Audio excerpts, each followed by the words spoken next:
누가 예수 그리스도의 가족인가?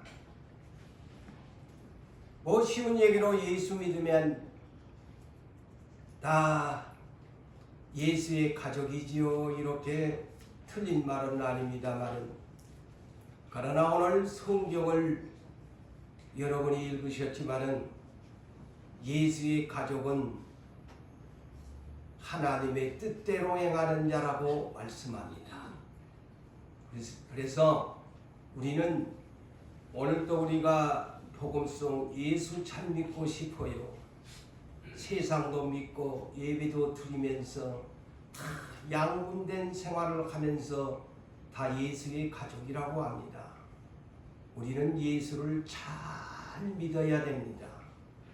예수를 잘 믿는 사람은 하나님의 뜻대로 사는 사람이에요.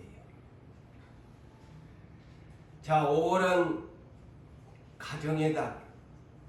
이제 오늘 5월 31일 마지막 끝자락입니다. 우리가 이 5월을 마지막을 보내면서 5월은 가정의 달이다. 부모로부터 모든 자녀에 이르기까지 서로 사랑한다고 말은 했습니다만, 가정의 가장 행복한 조건이 우리는 흔히 이렇게 말할 것입니다. 건강해야 한다. 맞지요?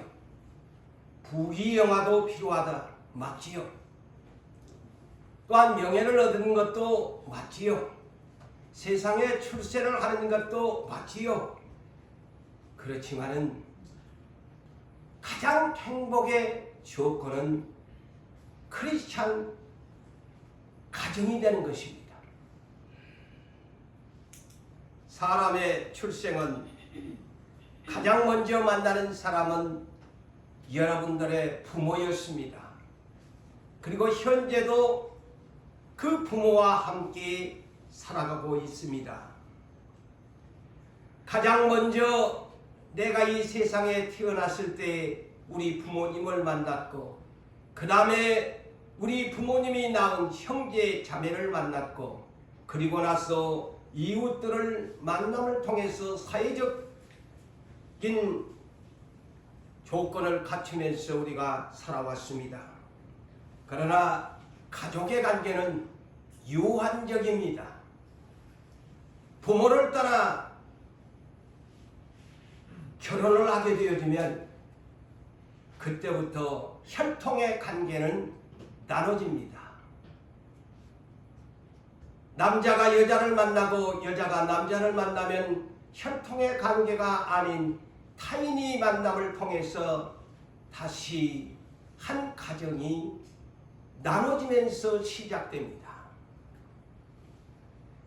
혈통의 가족관계는 언젠가는 헤어지는 시간에 연습을 해야 합니다. 그렇지 않아요? 혈통의 관계, 부모님과 영원히 살고 싶었지만은, 형제들과 영원히 살고 싶었지만은, 부부가 영원히 살고 싶었지만은, 헤어지는 연습을 우리는 하면서 살아야 합니다. 아무리 부부가 사랑해도, 부모를 사랑해도, 내 형제 자매를 사랑해도 헤어지는 연습은 우리에게 다가옵니다. 결혼이라는 것도 헤어지는 연습입니다. 영원한 이별의 시간이 우리에게는 기다리고 있습니다. 그것은 뭘까요? 흙에서 우리는 치아염을 받았으니 흙으로 돌아가는 시간이 우리에게 다가오고 있습니다. 모두 다 지금 이 얼굴들이 함께 한자리에 예배를 드리고 있지만, 언젠가는 그 얼굴을 잊어버린 채 흙으로 돌려보내야 할 시간의 연습이 우리에게 찾아옵니다. 이 땅에서의 영원한 사랑의 가족은 잠시뿐 맺을 수가 없습니다.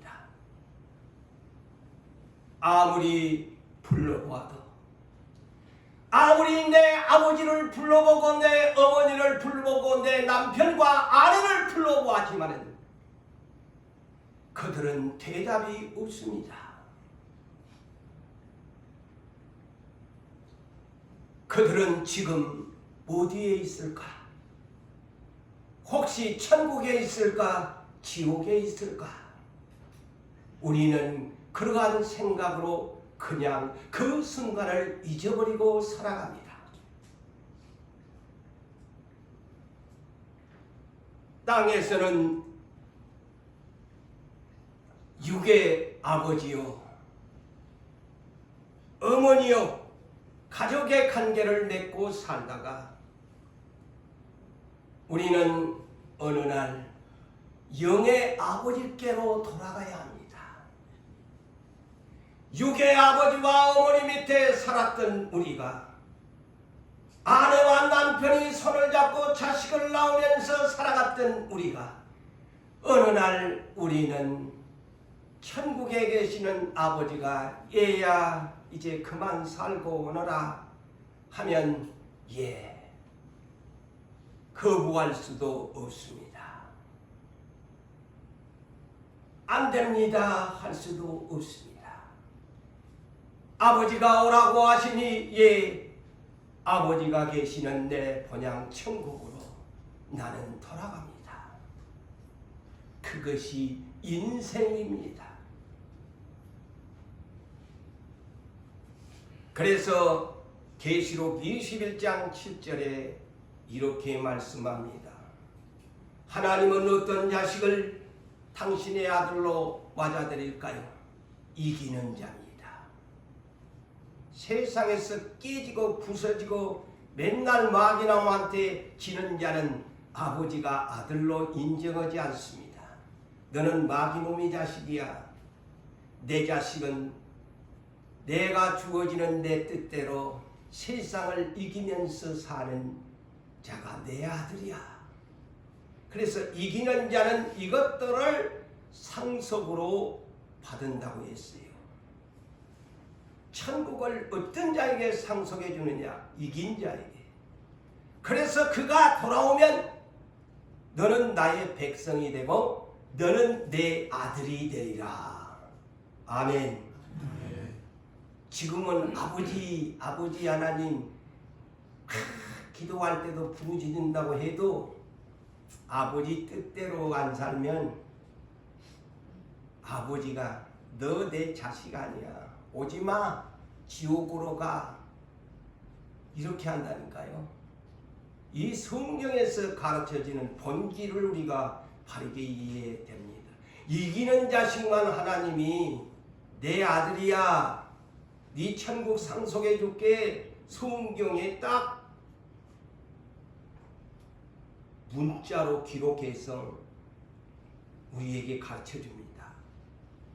그래서 계시록 3장 5절에도 이기는 자는 또 그럽니다. 이기는 자는 이겨야 된다니까. 진짜는 천국에 못 가. 어느 날 그런데 전부 성경을 오해하고 예수를 믿는 자기 뜻대로 자기 주관대로 믿는다고 하면서 다 물어보면 당신 예수 믿어요? 예, 예수 믿어요. 나 천국에 가요. 그렇게 하지. 떠나갈 때에도 임정시에도 예수 이름만 부르면 그냥 천국에 간다는 거예요. 그거는 자기 마음이야. 이기는 자는 이와 같이 흰옷을 입을 것이요. 흰옷을 누가 입고 부활의 옷, 곧 예수 그리스도의 안의 옷을 입게 해준대요. 예? 이겨야 예수님의 신부가 되는 옷을 입게 해줄 것이고 내가 그 이름을 생명책에서 결코 지우지 아니하고 그 이름을 내 아버지 앞에서 천사들 앞에서 그 이름을 시인하리라. 이 말은 예수님이 이기고 돌아온 자에게 신부의 아내의 옷을 입혀주게 되어지고 그 다음에는 아버지와 천사들 앞에서 내 아내입니다. My wife. 나의 아내입니다. 이렇게 소개를 한답니다. 시인한다는 말이 그 소리입니다.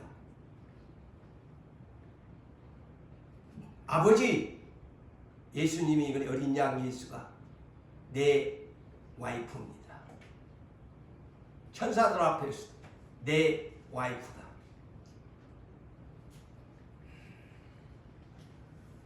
이제 아셨죠? 그러면서 계시록 21장 27절에 무엇이든지 속한 것이나 가증한 일 또는 거짓말하는 자들은 그리로 들어가지 못한다. 참 이 거짓말, 이 구체적인 내용은 계시록 21장 8절의 제목들이 나열하게 시간상 제가 줄입니다. 나중에 찾아보세요. 계시록 21장 8절에 어떤 사람이 둘째 사망, 두 번 죽느냐, 부활도 못하고. 그런데 어린 양의 생명책에 기록된 자들만 들어간다. 예, 이제 아셔야지요. 어린 양의 생명책에 기록된 자들만 들어간다. 이 말은 뭐냐면 쉬운 얘기로 오늘날 결혼신고 주민센터에 가서 결혼을 하면 남자 여자 이래가지고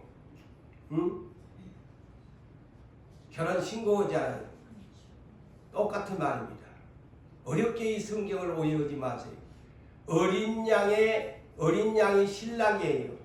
그분의 생명책에 예수님의 와이프로 생명책에 내 아내입니다라고 기록된 자만 천국에 들어간대요. 이제 아시겠지요? 예? 어린 양의 생명책에 기록된 자만 들어간대요. My wife, 흰옷을 입혀준 자만 들어갑니다. 아무리 하나님께서 일찍이 나를 예정하시고 선택하시고 부르시고 했지만 왜 나의 이름이 기록되지 아니할까라는 생각을 해본 적이 있을까요? 출애굽기 32장 33절에 하나님이 이렇게 말씀합니다. 누구든지 내게 범죄하며 내가 내 책에서 그 이름을 지워버리리라. 하나님이 이름을 지워버린대요. 한 번 이름을 기록했는데 무슨 사랑의 하나님이 그럴까? 아니에요. 사랑의 하나님으로 처음에는 불러가지고 했지만 하나님께 뜻대로 살지 않냐고 범죄하면 생명책에서 사랑은 연필로 쓰세요. 지우개로 지워버리세요. 누구의 가수처럼 그렇게 지워버린대요. 그래가지고 사랑은 생명책의 연필로 하나님 아버지가 써놨어. 그런데 이게 예수님이 지우지 않는 나의 아내입니다 라고 하면 이제 영원히 그것은 지울 수 없는 생명책에다가 기록하는 거죠. 제가 가만히 보니까 그렇더라고요.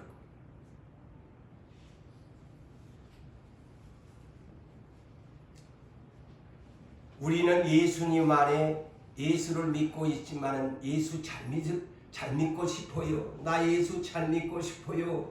해야 됩니다. 왜? 예수님의 손에 든 키질 안에 우리 예수 믿는 사람은 들려져 있어요. 마태복음 3장 12절에 타작마당을 캐가지고 추수해가지고 예수님의 키 안에다가 딱 곡식을 갖다가 빼놓고 바람에 키질을 하는 거예요. 그런데 두 종류가 있는데 하나는 쭉정이가 있고 하나는 알곡이 있어요. 쭉정이는 날아가 버려. 지가 곡식이라고 떠들었는데 예수님이 키지를 바람에다가 까불 하니까 후딱 날아가 본 거야. 너는 내 아이프가 아니야. 너는 쭉정이야. 알곡만 내 와이프가 되는 거야. 그래서 예수님 손안에 벗어나면 안 돼. 예수님한테 꼭 붙어 있어야 돼. 그래서 고린도후서 5장 10절에 말씀합니다. 항상 제가 강조합니다. 세 가지 잊지 말아라. 이거는 세상에 대한 얘기가 아니다. 첫째, 우리가 그랬어요. 우리가 누구? 우리 예수 믿는 사람이 다. 두 번째, 다. 모두 다.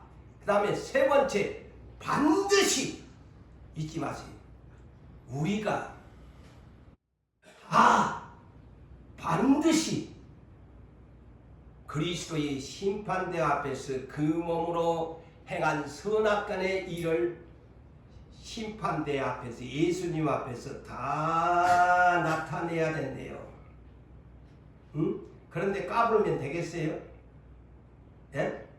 저만한 척해서 되겠어요? 자랑해서 되겠어요? 예수 적당히 믿어갖고 되겠어요?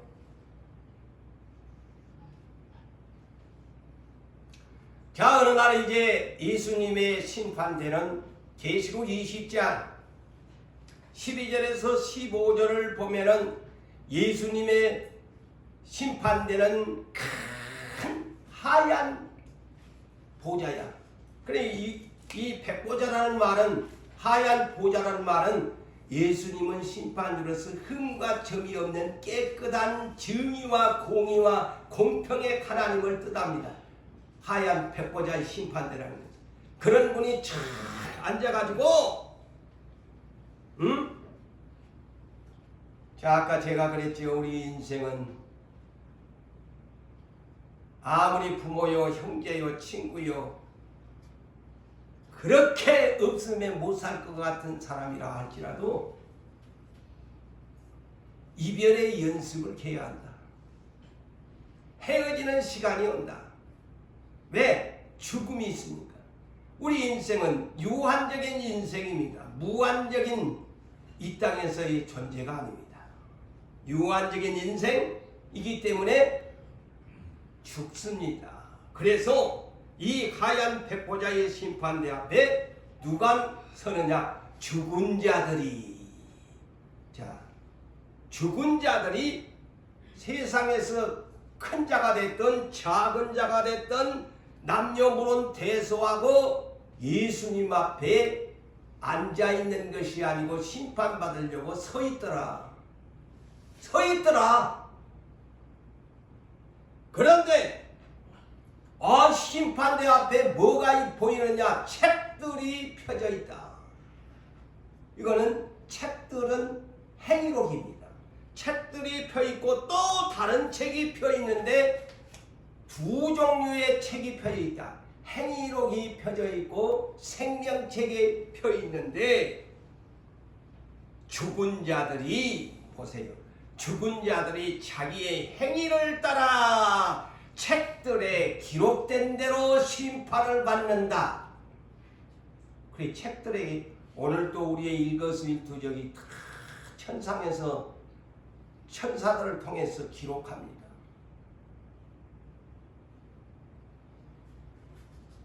누구든지 생명책에 기록되지 못한 자는 불못에, 보세요. 누구든지 생명책에 기록되지 못한 자는, 불택자도 마찬가지고 선택을 받았어도 어린 양의 생명책에 기록되지 못한 자는 예수님의 와이프의 혼인잔치에 참여하지 못한 자는 불못에 던져버리리라. 둘째 사망의 불못입니다. 여기에 불못은요, 둘째 사망의 불못인데 현재의 지금 영혼만 가 있는 지옥의 불이 아닙니다. 이 불못이라는 이 계시록 20장은 새롭게 만들어진 육체와 영혼이 함께 부활을 합니다. 심판의 부활에 참여한 자들이 들어가는 것이 불못입니다.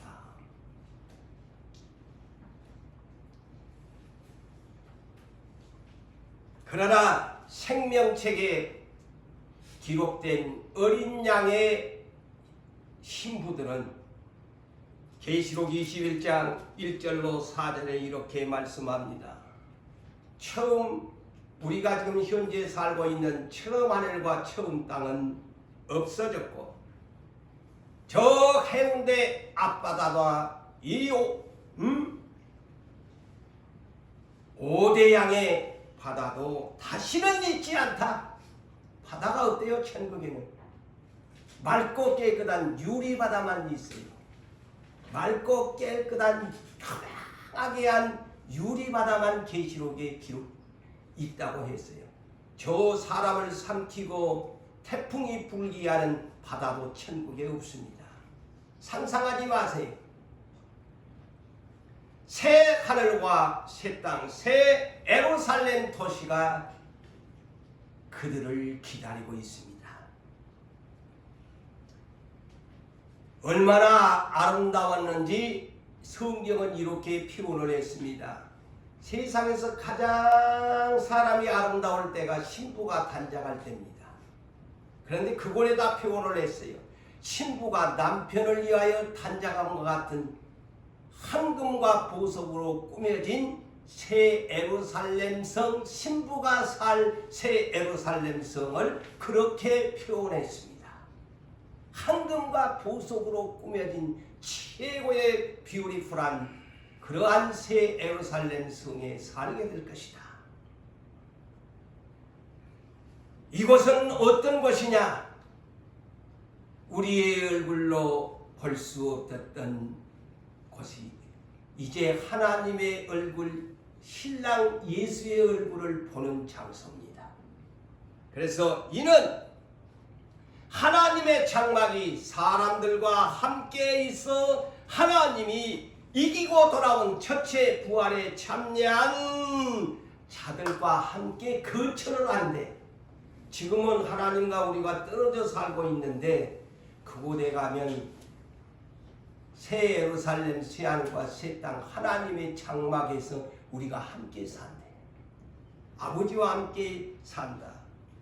그들은 하나님의 백성이 되어지고 하나님은 친히 그들과 함께 계시겠다. 이렇게 약속했습니다. 그러니까 우리는 하나님 아버지를 배우러 어린 양 예수 신랑을 배우려 예수 잘 믿어야 된다는 거예요. 이겨야 됩니다. 그곳에 가면 세상에 살 동안에 눈물 흘리면서 아프고 고통당하고 실패하고 모든 고통을 받았던 쓰라린 눈물을 하나님이 친히 닦아주시면서 고생했다. 수고 많이 했다. 네가 이기느라고 참으로 수고 많이 했다. 참, 내 사랑하는 아들아 잘 왔구나 라면서 눈물을 닦아주시면서 이제는 땅에서는 네가 잘못이 있어서 외통하고 회개 많이 했지. 그것도 이제는 그런 것도 아니다. 사람이 죽어서 아이고 하는 코 가는 것도 없는 이별이 없는 것이란다. 그리고 다시 네 세상에서 많이 질병 때문에 아팠지. 여기는 질병도 하나도 없는 아픈 것이 다시 없단다. 이게 지금은 아파도 참아내세요. 예. 이 아픈 것이 사랑의 채찍입니다. 때로는 하나님의 방법이에요. 사도 바울을 보시면 알잖아요. 그는 두 눈에다가 질병을 3번을 기도해도 니는 조카다 안 고쳐주잖아요. 질병을 짊어지고 다녔어요. 그런데 천국에 가면 다시는 아픈 것이 없다. 처음 것들이 다 지나가는 천국이란다. 사랑하는 성도 여러분, 생명책에 기록된 그리스도인의 가족 문제는 새롭게 새 하늘과 새 땅, 새 예루살렘 성에서 영생하는 그 나라에서 새롭게 우리의 생명책이 어린 양의 그 이름책에 기록된다는 것입니다. 사랑하는 성도 여러분, 지금도 우리는 삼위 하나님을 믿지요. 첫째는 아버지로 믿고, 둘째는 아들 성자로 믿고, 세 번째는 성령님 보혜사로 삼위 하나님을 그렇게 부릅니다. 신비한 하나님의 존재지. 하나이면서도 셋인 아버지가 되고 아들이 되고 보혜사 성령이 된다 이 말이죠. 이런 신비한 하나님을 우리가 창조주로 믿으면서 특별히 우리는 삼위 하나님 가운데 독생자 성자 그분을 믿음으로 말미암아서 우리는 영생을 얻습니다. 그분이 대신 나를 신부로 맞아들이기 위해서 대신 속죄의 제물이 돼 주셨습니다. 그래서 그분을 남편으로 믿고 나를 위해서 희생했다. 오늘날 남편이 아내를 위해서 죽어준 사람 얼마나 있겠어? 응? 없잖아. 그런데 신랑은 신랑 어린 양은 나를 신부 삼으려고 대신 죽어주셨어. 죄값을 치러줬다는 말이에요. 나의 죄값을 남편이 다 치러준 거야. 그것을 네가 믿으면, 절대적으로 믿으면 너는 내 아내의 자격이 되는 거야. 응? 그래서 우리는 독생자 요한복음 3장 16절 하나님이 세상을 사랑하사 독생자를 주셨으니 제가 분명히 주셨으니 이거는 선물이라고 해야죠. 하나님 아버지가요 아들을 우리에게 선물로 주었어. 너희의 영원한 남편이 돼. 신부들아, 하나밖에 없는 남편 꼭 잡아라, 붙잡아라. 그래야 네가 영생한다. 그래가지고 이 성자를, 하나님의 아들을 이 땅에 장가를 보냈는데 우리들을 신부감으로 선택해서 이제 아들 성자가 나 부활 믿나? 내가 너를 위해서 십자가 진 거 믿나? 그러면 너는 내 아내가 되는 거야. 그래서 너는 내 신부고 너는 내 아내고 나는 네 남편이다는 거예요. 그래서 이제 장차 이런 일을 내가 행할 건데 너 그것을 믿겠나? 혼인잔치를 너하고 하자. 재훈아, 너는 내 아내야, 아내 될 사람이야. 그것을 너 믿나? 예, 믿습니다. 그래, 내가 날짜를 잡을 거야. 너하고 나하고 결혼을 그 날짜를 잡을 건데 너 그거를 믿나? 아멘. 내가 너를 데리러 내가 올 거야. 그거 믿나? 아멘. 그것이 재림의 날, 혼인 기약의 날입니다. 그래서 계시록 19장 7절과 9절에 하이라이트가 기록되어 있습니다. 우리가 즐거워하고 크게 기뻐하여 그에게 영광을 돌리세. 어린 양의 혼인 기약이 이르렀고 그에게 아내가 준비되었으므로. 보십시오. 우리가 준비되어야 오시는 거야. 에? 언제 오시는가가 궁금하려면 각자가 신부로서의 준비를 잘 하시기를 바랍니다. 아세요? 그래, 그의 아내가 자신을 준비하였으므로 그에게 빛나고 깨끗한 세마포의 옷을 입도록 허락하셨으니 내가 있는 거 아니야. 흰옷을 입으라고 하니까 내가 막 깨끗하게 한다고 하는 것이 아니야. 신랑이 선물을 줘. 너 흰옷 입고 부활해서 천국에 온 나의 부활의 옷이야. 응? 그러면 날개가 없은 사람은 못 가는 거야. 하얀 옷 날개를 신랑한테 선물 못 받은 사람은 땅에 다 떨어져 가지고 지옥 불구덩이로 들어간다니까. 그래서 우리 기도 제목은 항상 내가 부활한 날개 옷을 하나 신랑한테 받아야 돼. 신랑한테 잘 보여야지. 응? 남편이 꽃다발 하나 안겨준 것도 감동의 눈물을 흘린다는데 신랑이요 프로포즈 오는 날 흰옷을 준다니까. 예수 신랑이요 우리한테 어떤 프로포즈를 하느냐 꽃다발이 아니고 하얀 드레스를 천사처럼 그것 입고 천상에 올라와 나와 결혼하자. 그 옷 받아야지. 응? 그 옷 받아야 돼. 그 옷 못 받으면 세상 말로 그냥 불쌍한 자야. 이 세마포는 무슨 옷이냐? 네가 땅에서 네가 옳은 행실을 했다 해서 내가 너한테 프로포즈를 하는 희고 깨끗한 세마포의 옷이란다. 천사가 내게 말하기를 기록해라. 이 내용을 기록해라. 어린 양의 혼인잔치에 청함을 받는 자들은 복이 있도다. 할렐루야. 청함을 받아야 돼. 너는 내 아내야. 재훈아. 너는 청함 받았대. 복이 있다. 이것은 하나님의 참되고 신실한 말씀이다 하면서 천사가 우리에게 전해주는 말씀입니다. 자, 새 예루살렘 성 도시, 여기는 혼인잔치가 열어질 거예요.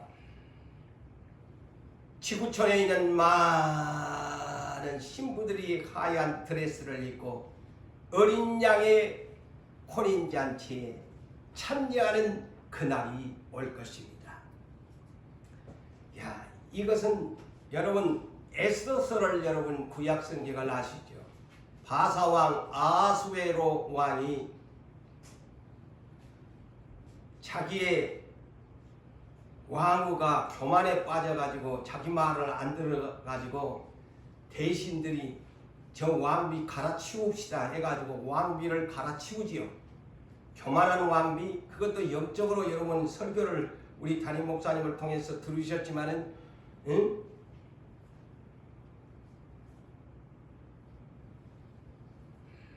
그 에스더가 바로 오늘 우리가 되어야 됩니다.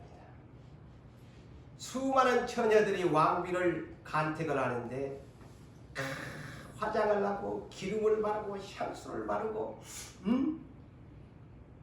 장시간을 그렇게 해가지고 딱 아수의 왕이 그 많은 처녀들 중에 눈에 띈 한 여인, 그가 에스더입니다. 그 에스더, 바로 우리가 그런 신부가 되어야 된다는, 어린 양에게 바로 너야! 너는 내 아내야 라고 지목을 받아야 된다는 말입니다. 자, 부부는 가족이죠. 예수와 나는 가족이 되어야 합니다. 부부는 가족이잖아요. 응? 부부는 가족이잖아요. 그렇다면 예수 그리스도의 가족의 조건은 곧 신부 아내의 조건인데, 마태복음 22장 1절 이하의 천국의 비유를 예수님이 하십니다. 예수님의 비유예요. 자, 천국은 마치 자기 아들을 위하여, 보세요, 성자 예수를 위하여 혼인잔치를 베푼 어떤 임금과 같으니 그 종들을 보내어 그 청한 사람들을 혼인잔치에 오라고 하였더니 사람들이 모였습니다.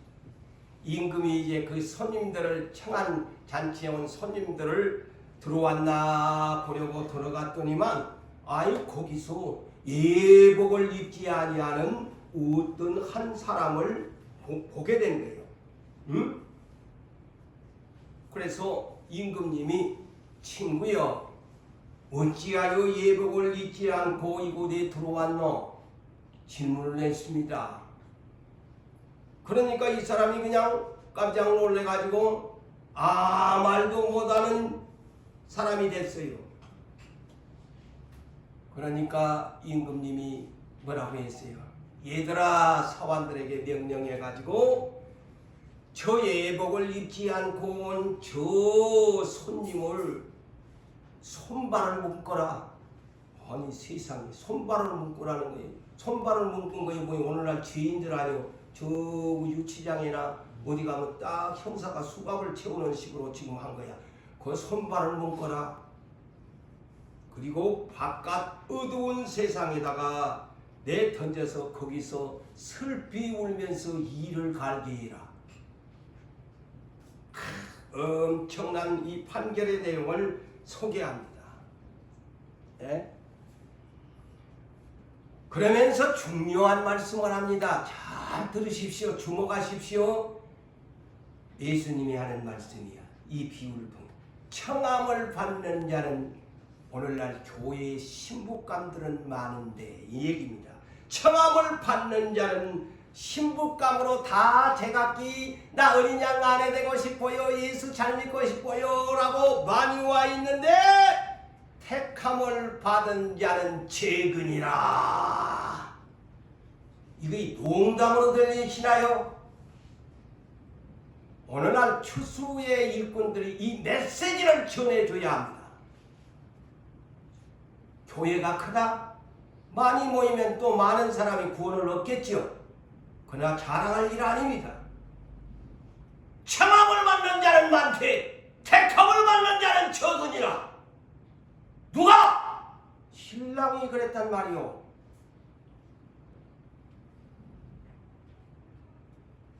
마태복음 25장 1절 이하에도 역시 예수님의 비유입니다. 천국은 마치 신랑을 맞으러 나가는 등불든 열처녀와 같은데 그보다 절반이야.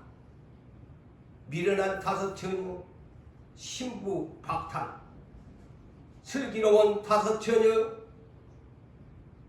예스! 너는 내 아내야. 2분의 1. 택함은 열을 했는데 청함은 열을 했는데 5명은 낙방이야. 맞지요? 적어요? 알곡과 쭉중이.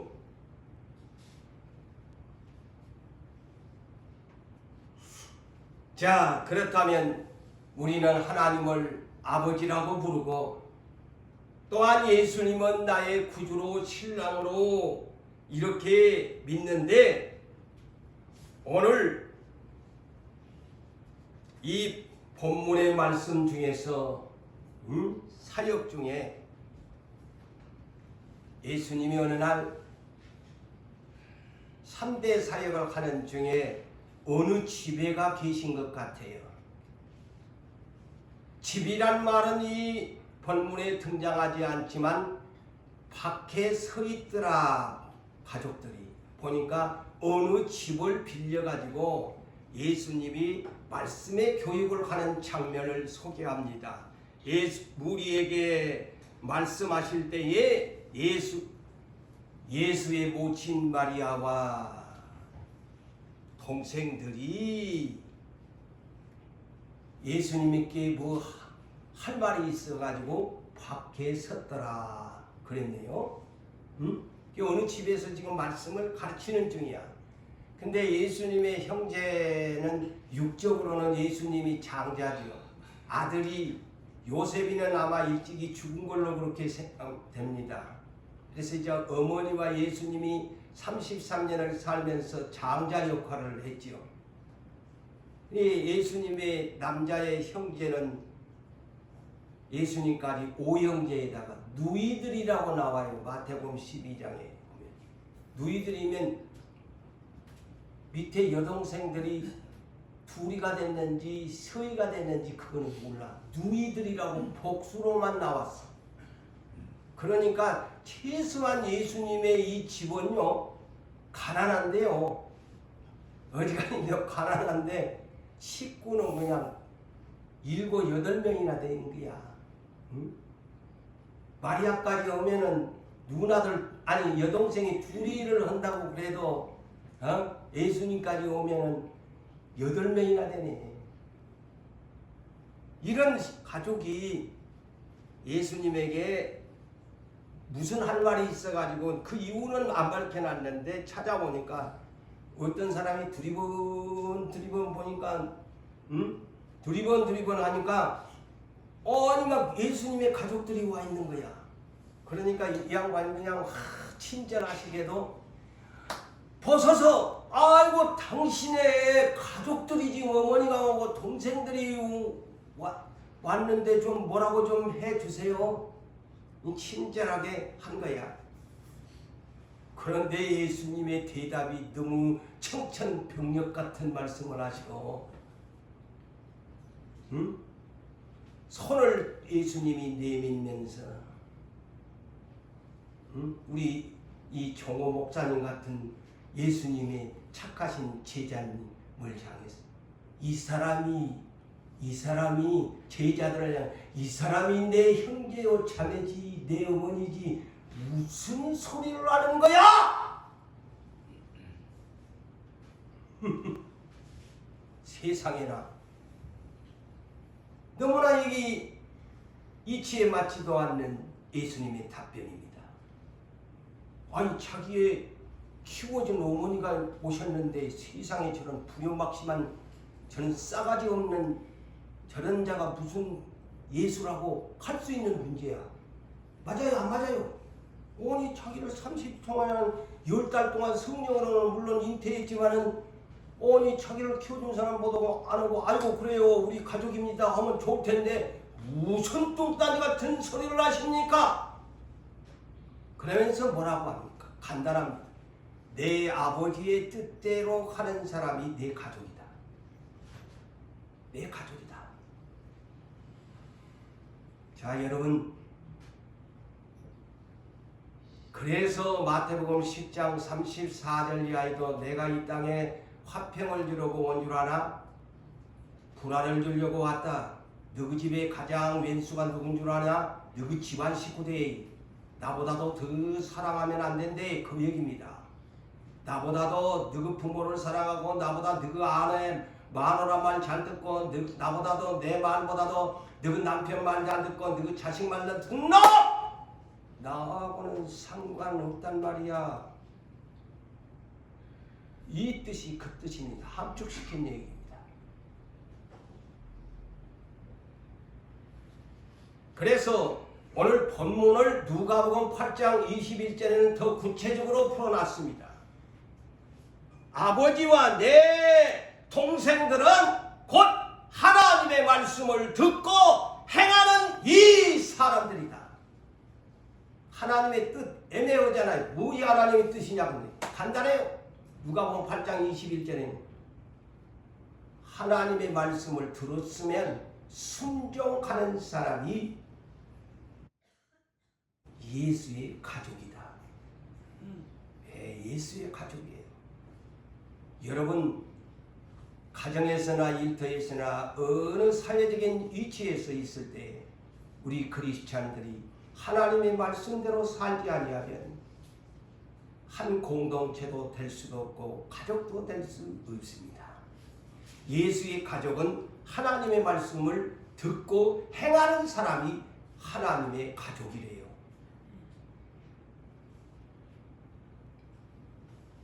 그래서 예수님이 이 현장에서 저 제자들이 12 제자들을 향해 놓고 저들이 내 가족이다. 그랬어요. 내 가족이다. 제자들보다 가족이라고 그랬어요. 자기 부모와 형제들은 가족이 아니고 제자들이 가족이래. 자, 그러면 성경을 정립하십시오. 구원관에 대한, 천국에 대한 것을 정립하십시오. 예수의 가족은 제자들이라고 했어요. 혈육의 관계가 아닙니다. 이거는 하늘나라에 가서 새롭게 형성된 사람들을 말하는 내용입니다. 영적으로. 이 땅에서의 가족의 관계가 내 가족의 관계가 아니고 천국에 가서 내 아내가 될 사람들이 내 가족이다. 그래서 누가복음 22장 28절에서 30절을 소개합니다. 왜 제자들을 예수의 가족이라고 했는가? 자, 부부의 관계처럼 이렇게 소개를 합니다. 너희는, 자, 제자들을 향해서 너희는 나의 모든 시험 중에 항상 나와 함께 있었다. 예수님과 항상 시험 중에 함께 있었다.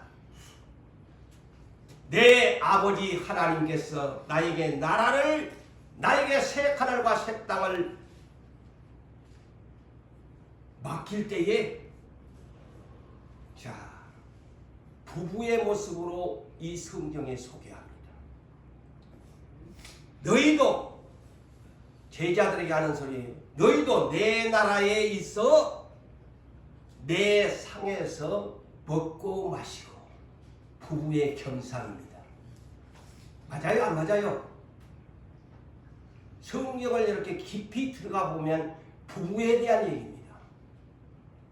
제자들은 내 가족이다.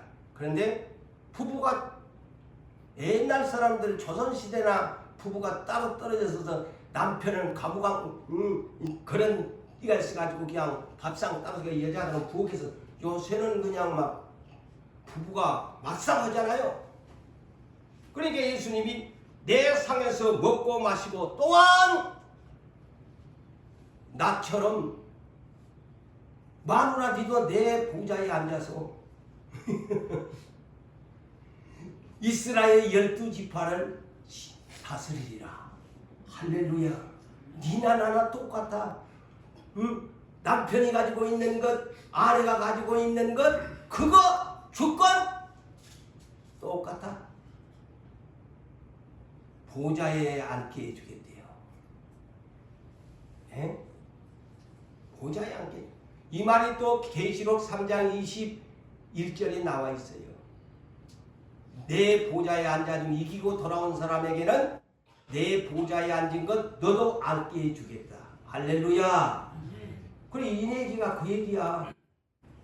응?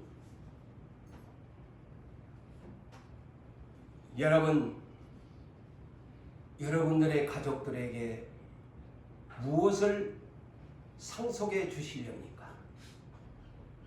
나 노후의 자녀들한테 건강을 상속해 주는 것도 좋고, 재산을 상속해 주는 것도 좋고, 명예나 학식이나 것을 물려주어도 좋습니다만은 우리는 물려줘야 할 것이 믿음의 유산 상속이 무엇일까요? 예? 믿음의 유산 상속을 물려줘야 됩니다. 건강도 물려주고 재물도 물려주고, 아이고 내 새끼 내가 죽고 나면 저거 어떻게 살까? 다 묻고 살아. 하나님이 다 살게 해줘. 내가 걱정 안 해도 내 자식이 요거되어 있지만 내 자식 하나님이 책임져 주지 내가 책임진 거 아니야. 그건 교만이야.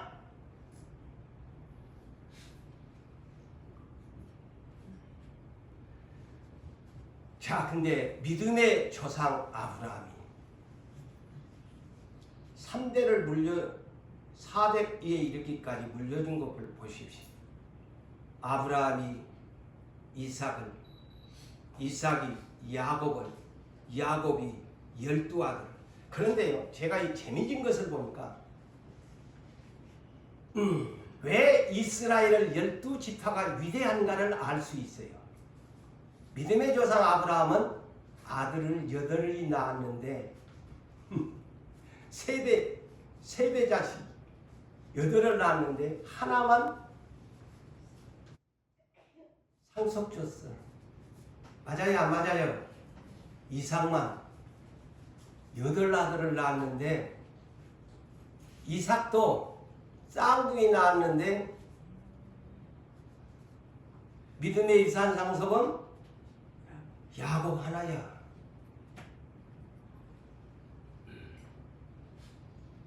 그런데 야곱은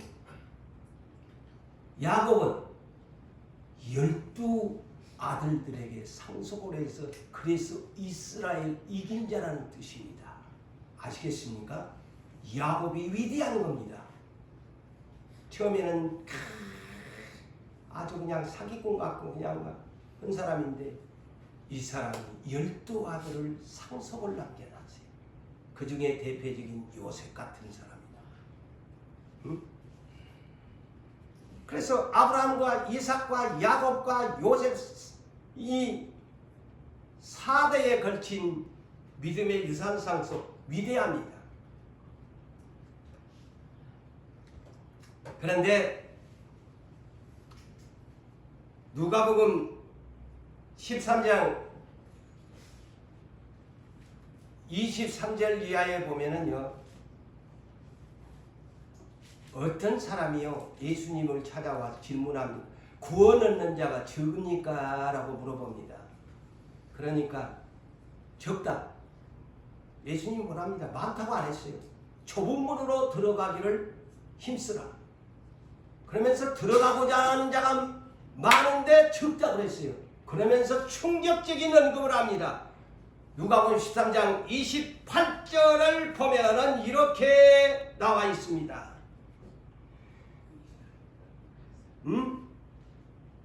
유대인들에게 너희가 아브라함과 이삭과 야곱 3대는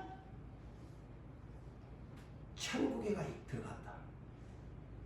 모든 선지자들도 천국에 들어가는데 예수님이 올 그때의 이스라엘 이 유대 민족 너희는 다 어디로? 밖에 쫓겨난 것을 당하게 될 것이다. 이 충격적인 사실을 천국의 문을 닫아버린 거예요. 예?